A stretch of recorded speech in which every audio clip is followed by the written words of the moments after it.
하나님의 생각과 우리의 생각은 다르죠? 같아요? 하나님의 생각과 우리의 생각은 다르다 하는 것을 성경을 공부한 사람이라면, 또 하나님을 경험해 본 사람이라면 누구나 공감하는 부분입니다. 하나님이 우리 생각처럼 일하지 않으시잖아요. 우리의 생각과는 다르게 일을 하십니다. 유대 백성들이 바벨론의 포로로 끌려갈 때 예레미야 선지자는 그들에게 포로로 끌려가는 것이 하나님의 뜻이다라고 말해 주었습니다. 하나님께서 주시려는 것은 평안이지 재앙이 아니다라고 전했습니다. 그리고 오히려 미래와 희망을 주시는 것이다라고 전했습니다. 하지만 유대 백성들은 어땠습니까? 그 말이 믿어지지 않았죠. 지금 당장 자신들에게 일어나는 그 일이 평안과 희망처럼 느껴지지 않습니다.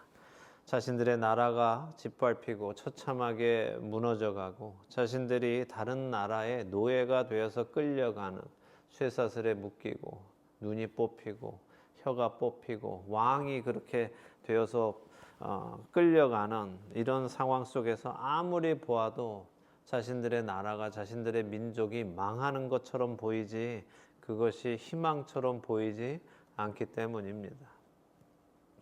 그래서 믿음이라는 것은 보이는 것이 아니라 보이지 않는 하나님의 말씀을 믿는 거예요. 더 나아가서 하나님의 말씀과 전혀 다른 방향으로 세상의 상황이 전개되어져 나간다 하더라도 그 상황 속에서 그 상황을 바라보고 흔들리는 것이 아니라 그 상황 속에서도 약속의 하나님의 말씀을 믿고 나가는 것이 참된 믿음입니다. 사실 생각해 보면 뻔히 보이는 것을 믿는 것을 어떻게 믿음이라고 할 수 있겠습니까? 생각해 보세요. 만약에 예수님을 믿는 사람들마다 엄청난 부를 이루고 권력을 얻고 모든 일이 평안하고 병이 낫고 만사가 형통해지면 그것이 바로바로 눈앞에 나타난다면 예수님 안 믿을 사람이 세상에 있을까요? 그래도 예수님 안 믿을까요? 믿는 순간부터 모든 일이 다 잘되고 모든 일이 풀어지고 많은 부를 얻고 건강해지고 권력을 얻고 힘이 있고 한다면 누가 예수님을 거부하겠습니까?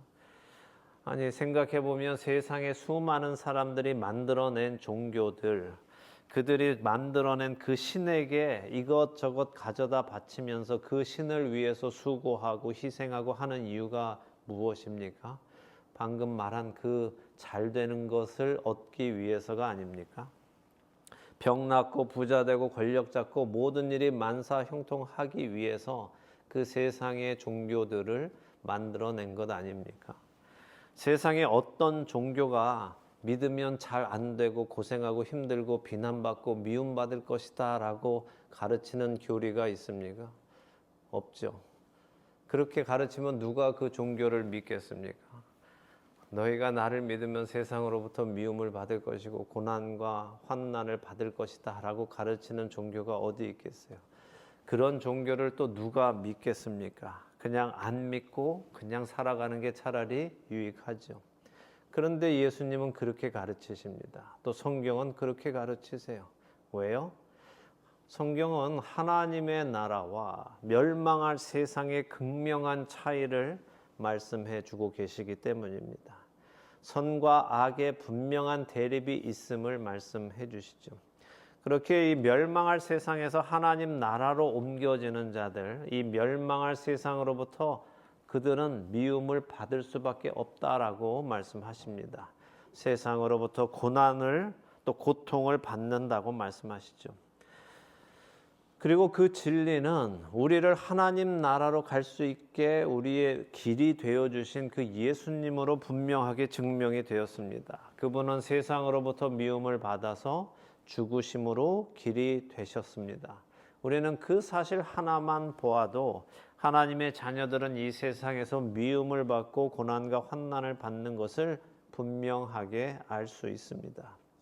바로 이런 방법이기 때문에 하나님의 생각과 우리의 생각은 다르고 하나님의 방법을 우리는 이해하기가 어려울 때도 있는 것입니다. 그러나 그렇게 이해하기 어려운 일들을 만날 때에 우리는 눈앞에 보이는 상황이 아니라 하나님의 말씀을 기억하고 그 말씀을 믿고 말씀을 따라 살아가야 하는 것이고, 그것이 믿음이고 그것이 그리스도인의 길입니다. 사도행전 2장의 오순절에 성령님이 임하시면서 예수 그리스도의 몸된 교회가 탄생했죠. 교회는 예수 그리스도의 몸입니다. 다 알고 계시죠? 교회는 예수 그리스도를 머리로 한 그분의 몸입니다. 그렇기에 머리께서 고통을 받으시고 미움을 받으시고 죽으셨기 때문에 그 몸에도 동일한 일이 일어난다는 것은 분명한 사실입니다. 머리는 고통받는데 몸은 고통 안 받는 것은 앞뒤가 맞지 않습니다. 예수님께서는 그것을 반복해서 강조하셨고 성경도 그것을 곳곳에서 반복적으로 강조하십니다. 자, 강조하실 때는 왜 강조하실까요? 첫째는 중요하니까 강조하시죠. 또 계속해서 말씀하시죠. 근데 또 하나는 뭐예요? 사람들이 잘 잊어버려서 그래요. 자꾸 잊어버리니까 계속 또 말씀하시는 거예요. 단순히 중요해서 강조하는 것뿐이 아니라 사람들이 자꾸 잊어버린단 말입니다. 내가 세상에 속하지 않았다 하는 것을, 나는 살아가면서 세상으로부터 미움을 받을 수밖에 없다 하는 것을 자꾸 잊어버리기 때문에 성경이 우리에게 계속해서 일깨워주는 거예요. 이 말씀을 여러분은 기억하고 계십니까? 여러분이 세상으로부터 미움을 받을 것이고 세상으로부터 고난과 환난을 받을 것을 여러분 마음 안에 품고 계세요? 그것을 품지 않으면 지난주에도 말씀드린 것처럼 그런 일이 일어날 때에 자꾸 놀랜단 말입니다. 왜 나한테 이런 일이 일어나지? 왜가 아니라 당연한 거라고 우리가 마음 안에 이미 품고 있어야 하는 것입니다. 이 말씀 꼭 기억하며 살아가시는 여러분 되시기를 바랍니다. 오순절에 시작된 그 교회는 이제 어느 정도의 성장기를 맞았습니다. 외부의 공격과 내부의 공격, 이런 일들을 계속 겪어가면서 교회는 어떻게 살아가는 것이 예수님의 가르침대로 사는 것인가를 삶 속에서 연습도 해보고 훈련도 해봐서 말씀대로 성령의 인도하심을 따라 살아갔습니다. 그렇게 되니까 세상에 미혹되지 않고 흔들리지 않고 교회가 영적으로 성장하면서 성숙해져 가고 있는 것을 우리는 지난 6장 동안 보았습니다. 이제 예수님께서 말씀하셨던 그 마지막 단계, 생명을 빼앗는 자들 앞에서도 두려워하지 않고 끝까지 믿음을 지켜라 라고 하신 그 단계로 들어가게 되었습니다. 그만큼 성숙해졌다는 거예요. 교회가 이제는 그 죽음도 감당할 만한 신앙의 성숙도에 왔기 때문에 하나님께서도 이 일을 이때에 허락하시는 겁니다. 자, 성령과 지혜에 충만했던 스데반이 예루살렘 주변 회당을 다니면서 사람들과 변론했죠. 예수님이 왜 메시아이신지를 설명했습니다. 그들이 스데반과의 논쟁에서 그를 이길 수 없게 되자 어떻게 했어요? 거짓 증인들을 세워서 스데반을 고소했습니다. 결국 스데반에 대한 공회가 열렸습니다. 사람들은 스데반이 거룩한 성전과 거룩한 율법을 거슬러 말한다 하면서 거짓 증언을 했습니다. 결국에는 사두개인들과 바리새인들 모두를 거스르는 일을 하고 있다라고 증언한 거죠. 그래야 그 사람들이 일어나서 이 스데반을 처리하니까 그렇습니다. 자, 예수 그리스도께서 오셔서 모든 율법의 의를 이루시고도 또 십자가에서 온전한 의인이신데도 불구하고 십자가에서 죽으심으로 믿는 모든 사람들의 죄를 사하여 주셨습니다. 대신 죽으셨단 말이죠. 그렇기에 더 이상 율법을 지켜서 의에 이르려고 하는 종교 행위는 이룰 수 없는 일을 이루려고 하는 헛된 일이다라는 것을 스데반은 말했을 겁니다. 또 하나님 앞에 서기 위해서 제사를 지내는 이 성전의 제사도 예수님께서 단번에 제사로 모든 죄를 사하시고 하나님 앞으로 가는 길이 되어 주셨기 때문에 더 이상의 제사도 필요가 없게 되었죠. 이제 제사는 아무 의미도 없는 애꿎은 동물만 죽이는 일을 하는 것이 되었습니다. 예수님의 십자가 사건 이후로 성전의 제사는 아무 의미 없는 것이 되었어요. 스데반은 그것을 설명했을 것이고 그 말을 들은 그들은 자신들의 종교 생활이 헛된 일이다 하는 말을 듣고 화가 났을 것입니다.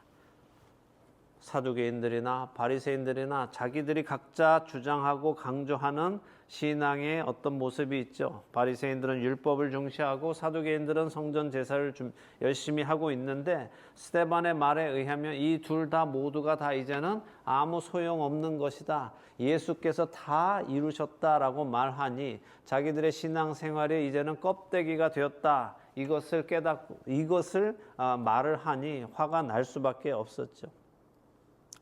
그래서 그들은 이 말을 듣고 스데반을 주목해서 보았습니다. 자, 그런데 스데반의 얼굴이 천사의 얼굴 같았더라라고 했습니다. 그의 얼굴에 하나님 나라의 하늘나라의 영광이 비추고 있었다는 말입니다. 이제 사도행전 7장으로 가면 대제사장이 사람들이 고소하는 이 내용이 사실이냐 하며 7장 1절에 스데반에게 묻습니다. 그리고 7장 2절부터 53절까지 스데반은 대제사장의 질문에 대한 답을 하기 시작합니다. 우리가 그 말씀을 다 읽지는 않겠습니다. 그러나 여러분들이 스스로 한번 꼭 읽어보시기를 권해드립니다. 스데반이 그들에게 뭐라고 말했는지 보시기를 바랍니다. 흔히 사람들은 이것을 스데반의 설교다라고 부릅니다. 네, 이 스데반의 설교를 들어보면 그 내용은 아주 간단합니다. 그는 창세기 12장 아브라함, 곧 자신들의 조상인 아브라함이 부름받은 그 시점부터 애굽에 들어간 일, 그 애굽에서 모세를 통해 나온 일과 모세를 통해 받은 율법을 설명하고 그 후에 약속의 땅에 이스라엘 백성들이 와서 다윗 왕이 성전을 지으려 했지만 하나님께서 거절하시고 그 아들 솔로몬에게 그 성전을 짓게 하신 일까지 쭉 설명을 합니다. 그냥 보면 마치 그냥 이 스데반이 이스라엘의 역사를 쭉 설명하는 것처럼 보이지만 그 내용은 사실 이거예요. 이스라엘 백성들은 처음부터 끝까지 불순종했다, 그 얘기를 하고 있는 거예요. 하나님의 자녀로 살아내는 데에 실패했다 하는 것을 설명하는 것입니다.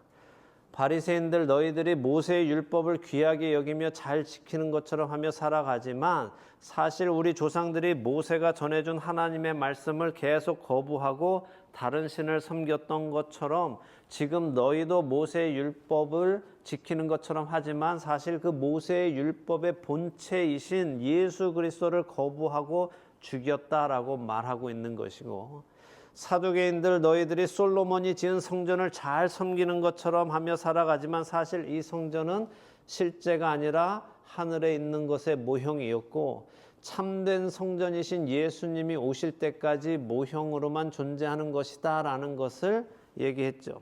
그런데 너희는 그 참된 성전인 예수님을 거부하고 죽이고 여전히 이 모형의 성전에서만 하나님을 섬기고 있는 아이러니한, 앞뒤가 맞지 않는 그런 일을 하고 있다라고 말하는 것이 2절부터 53절의 내용입니다. 그래서 스데반은 그들을 향해 너희는 목이 곱고 마음과 귀에 할례를 받지 못한 사람들이다. 말씀을 들어도 너희의 귀에 들리지 않고 귀에 들리지 않으니 너희의 마음에 변화가 없고 마음에 변화가 없으니 그 교만한 목은 여전히 뻣뻣하게 세워지고 자신이 제일 잘났다 하며 살아간다.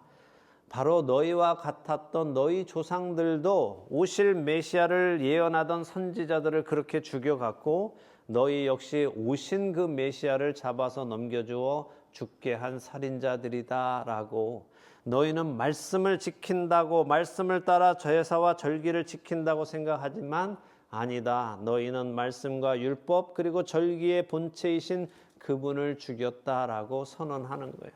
그러니까 설교라기보다 그들을 향한 정죄였습니다. 이 말을 들은 이들의 반응이 어떨까요? 오순절에 베드로의 설교를 들은 사람들은 어땠습니까? 마음의 찔림을 받아서 형제들아 우리가 어찌할꼬 하며 물었고 베드로의 말대로 회개하고 세례를 받았습니다. 오늘 이 유대의 지도자들인 바리새인들과 사두개인들은 어떻게 할까요? 오늘 이 말을 들은 스데반을 고발한 군중들은 또 어떻게 할까요? 54절에서 60절까지 함께 읽겠습니다. 그들이 이 말을 듣고 마음에 찔려 그를 향하여 이를 갈거늘 스데반이 성령 충만하여 하늘을 우러러 주목하여 하나님의 영광과 및 예수께서 하나님 우편에 서신 것을 보고 말하되 보라 하늘이 열리고 인자가 하나님 우편에 서신 것을 보노라 한데 그들이 큰 소리를 지르며 귀를 막고 일제히 그에게 달려들어 성 밖으로 내치고 돌로 칠세 증인들이 옷을 벗어 사울이라 하는 청년의 발 앞에 두니라. 그들이 돌로 스데반을 치니 스데반이 부르짖어 이르되 주 예수여 내 영혼을 받으시옵소서 하고 무릎을 꿇고 크게 불러 이르되 주여 이 죄를 그들에게 돌리지 마옵소서 이 말을 하고 자니라. 아멘. 자, 스데반의 말에 이들도 어떻게 했어요? 마음에 찔림을 받았어요. 자, 베드로의 설교에도 사람들이 마음의 찔림을 받았고 스데반의 설교에도 사람들이 마음의 찔림을 받았습니다. 근데 반응은 어때요? 정반대입니다. 베드로의 설교에는 회개가 일어났습니다. 그런데 스데반의 설교에는 회개가 아니라 분노가 일어나서는 그를 돌로 쳐 죽입니다. 한국어로는 베드로의 설교 때나 스데반의 설교 때나 모두 마음의 찔림을 받았다라고 표현했지만 원어는 서로 다른 단어입니다. 베드로 때 그들이 찔림을 받았다 했을 때는 카타나소라는 헬라어인데 이거는 따끔하게 찌르다 하는 단어로 양심의 찔림을 받았다 하는 의미예요. 근데 스데반의 때는 디아프리오라는 헬라어인데 이거는 톱질을 하다, 갈라지다 이런 말입니다. 그러니까 사실 찔림을 받았다라고 번역하기보다는 스데반 때는 이들이 마음에 격분했다, 마음이 막 찢어졌다, 분노가 가득해졌다라고 번역하는 것이 옳습니다. 근데 이 둘의 차이는 엄청난 차이입니다. 자신의 죄가 죄로 드러날 때의 반응은 두 가지로 나눌 수 있는데 그 반응의 차이는 엄청나다는 거죠. 자신의 죄를 볼 때 양심의 찔림을 받으면 회개하고 구원에 이르게 됩니다. 근데 자신의 죄를 볼 때 화가 나고 분노가 되면 오히려 자신의 죄를 드러나게 한 존재를 향해 분을 내뿜게 됩니다. 아담의 첫 아들 창세기 4장의 가인을 다 기억하시죠? 가인이 자기 동생 아벨을 죽인 이유가 무엇입니까? 아벨은 참된 제사를 드렸고 참된 제물을 드렸어요. 그래서 그것이 하나님께 들려 올라갔습니다. 그런데 자신의 제사와 제물이 하나님께 받아들여지지 않게 되자 가인의 안색이 좋지 않았죠. 하나님은 그의 안색이 좋지 않음을 보시고 내가 선을 행하면 어찌하여 너의 제물과 제사가 받아들여지지 않았겠느냐 하고 그 문제의 본질을 그에게 깨닫게 해주셨어요. 그때 만일 가인의 양심에 찔림이 있었다면 그는 회개하고 하나님과의 관계를 회복하려고 했을 것입니다. 그런데 가인의 마음에는 어떤 일이 일어났습니까? 분노가 일어났어요. 자신의 잘못에 대해 자신이 화를 냈습니다. 그리고 자신의 제사와 제물이 받아들여지지 않은 것이 마치 상대적이라고 생각한 거예요. 나보다 옳은 아벨 때문에 자기의 제물은 제사는 받아들여지지 않고 아벨의 제사와 제물이 받아들여졌다라고 생각하는 거죠. 그러니까 이 아벨이 없어지면 어떻게 되는 거예요? 내가 의로운 사람이 된다라고 내 제사와 제물이 받아들여지게 된다라는 착각을 하게 되는 것입니다. 그래서 그는 자신의 제사와 제물이 받아들여지지 않은 것이 상대적인 것이라 생각해서 자신보다 옳은 아벨을 들로 데리고 가서 쳐 죽였습니다. 오늘 사도행전 7장에 이 사람들도 동일한 일을 행하는 거예요. 55절에 보면 스데반은 성령에 충만했다라고 하시죠. 스데반을 죽이는 자들은 무엇에 충만했을까요? 스데반은 성령에 충만하여 하늘을 우러러 주목하고 하나님의 영광과 예수님을 보았습니다. 저들은 무엇에 주목했을까요? 무엇을 바라보았을까요? 스데반은 상황에 상관없이 평안함을 가졌습니다. 그런데 저들은 어떻게 했습니까? 이를 갈았습니다. 스데반은 하늘이 열리고 인자 곧 예수님께서 하나님 우편에 서신 것을 보았다라고 합니다. 그들은 무엇을 보았을까요? 자, 그런데 스데반이 하늘을 보았더니 하늘 문이 열리고 하늘의 보좌에 예수님께서 하나님 우편에 서 계신 것을 보았다라고 합니다. 이게 무슨 일입니까? 하나님 나라는 이제 스데반의 죽음이 임박한 것을 알고 계신다는 것이고 그를 위해 하늘의 문을 열고 계시다는 거예요. 자, 예수님의 승천이 인류 역사에서 가장 중요한 사건 중에 하나다라고 제가 말씀드린 적이 있습니다. 왜요? 모든 사람은 죽으면 다 어떻게 해요? 땅으로 스올로 갔는데 음부로 내려갔는데 예수님은 죽었다 살아나신 후에 인류 처음으로 위로 올라가신 분이기 때문에 인류 전체의 패러다임이 바뀌는 큰 사건이라고 말씀드렸어요. 아무도 죽었다가 하늘나라로 올라간 사람은 없었는데 예수님이 첫 열매다라고 말씀드렸습니다. 물론 에녹이나 엘리야 같은 사람들은 죽지 않고 올라간 거니까 예수님과는 다릅니다. 예수님은 죽으셨습니다. 그리고 죽은 자 가운데서 다시 살아나셔서 하늘로 올라가셨습니다. 그래서 예수님의 승천은 인류 역사를 뒤바꾸는 놀라운 사건이고 새로운 시대가 시작되는 것을 알려주는 거죠. 이제 그 뒤를 이어서 스데반을 위해서 지금 하늘이 열리는 것입니다. 물론 그는 승천을 하는 것은 아니지만 스데반은 이제 자신이 음부가 아닌 하늘나라로 가는 것을 보고 알았습니다. 이것이 얼마나 영광스러운 순간일까요? 상상해 보셨어요?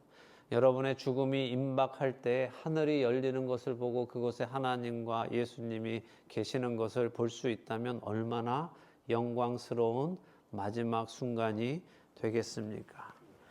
예수님이 여기 하나님 우편에 어떻게 하고 계시다고요? 앉아 계세요? 서 계세요? 그죠? 우리 보통 예수님은 하나님 우편에 앉으셨다 이렇게 알고 있죠. 그런데 지금 예수님은 서 계십니다. 왜 서 계십니까? 이 순간에 기다려서 맞이해 주시는 거죠. 그죠? 여러 해석이 있을 수 있겠지만 저는 예수님이 스데반을 맞이하시기 위해서 직접 일어나셨다라고 생각합니다. 교회의 첫 순교자, 그를 맞이하시는 예수님의 기쁨이 있었을 것이라고 생각해요. 또 시편 말씀처럼 하나님은 성도의 죽음을 귀히 여기시는 겁니다. 그냥 알아서 올라와가 아니라 그 죽음을 친히 바라보시며 하나님 나라에서도 그 보좌에서 예수님이 친히 일어나셔서 그 스데반을 맞으실 준비를 하고 계십니다. 그렇게 비록 이 땅에서는 너무도 슬프고 끔찍하고 안타까운 일이 일어나고 있지만 하나님 나라에서는 영광스럽고 기쁜 일이 일어나고 있는 이 놀라운 대조를 우리가 볼 수 있어야 합니다. 이것은 곧 세상과 하나님 나라가 정반대다라는 것을 우리에게 명확하게 보여주시는 것이죠. 땅에서는 분노에 가득한 자들이 큰 소리를 지르며 분에 차서 이를 갈며 스데반에게 돌을 던지는데 하늘나라에서는 기쁨의 잔치가 열리기 시작한다는 거예요. 지금 이 무리들은 분노에 충만하고 큰 소리를 지르며 분에 차서 스데반에게 달려들고는 어떻게 해요? 성 밖으로 스데반을 데리고 나가서 그를 돌로 쳐 죽였다고 했습니다. 왜 성 밖으로 스데반을 데리고 나갔을까요? 왜 그랬을까요? 왜 그 자리에서 당장 스데반을 돌로 쳐 죽이지 않고 그 사람을 데리고 성 밖으로 나가서 돌로 쳐 죽였어요? 모세의 율법을 지키기 위해서 그런 거죠. 자, 모세의 율법에 의하면 죄인을 돌로 쳐 죽이려면 성 밖으로 나가서 죽여야 된다라고 하기 때문에 그렇습니다. 그래서 이게 종교인들의 아이러니한 모습인 거예요. 모세의 율법대로 스데반을 죽이기 위해서 그들은 스데반을 데리고 성 밖으로 나가지만 정작 모세의 율법은 어떻게 하라고 했어요? 내 이웃에 대하여 거짓 증언하지 말라라고 했는데 이들은 거짓 증언해서 케이스를 만들어 놓고 죽일 때는 또 모세의 율법을 따라 죽인다는 말입니다. 결국 죄인들은 자기 기준대로 모든 일을 하는 거예요. 이 모습은 선악과를 따먹고 자신이 모든 것의 기준, 모든 선과 악의 기준을 스스로 세우고 살아가는 모든 죄인의 모습이기도 한 겁니다. 우리 안에도 분명히 이 모습이 숨어 있습니다. 하나님의 어떤 법은 우리가 철저히 지키면서도 또 하나님의 어떤 법은 우리 지키지 않습니다. 내가 잘 지키는 법은 지켜야 된다고 강조하고 내가 안 지키는 법은 무시합니다. 내 필요를 위해서 하나님의 어떤 법들은 강조하고 내 유익을 위해서 어떤 법들은 은근슬쩍 넘어갑니다. 우리는 어떤 자들입니까? 자기 자신의 유익을 위해서 하나님의 말씀도 어떤 것은 강조하고 어떤 것은 넘어가고 한다면 이것은 신앙인이 아니라 종교인입니다. 여러분은 신앙인이십니까? 아니면 종교인입니까? 하나님의 모든 말씀을 듣고 순종하십니까? 아니면 내 마음대로 선택해서 어떤 말씀은 강조하고 어떤 말씀은 빼없애십니까? 스데반이 죽어갈 때 증인들이 옷을 벗어 사울이라는 청년 발 앞에 두었다고 합니다. 발 앞에 둔다는 것은 권위 아래에 둔다는 것이죠.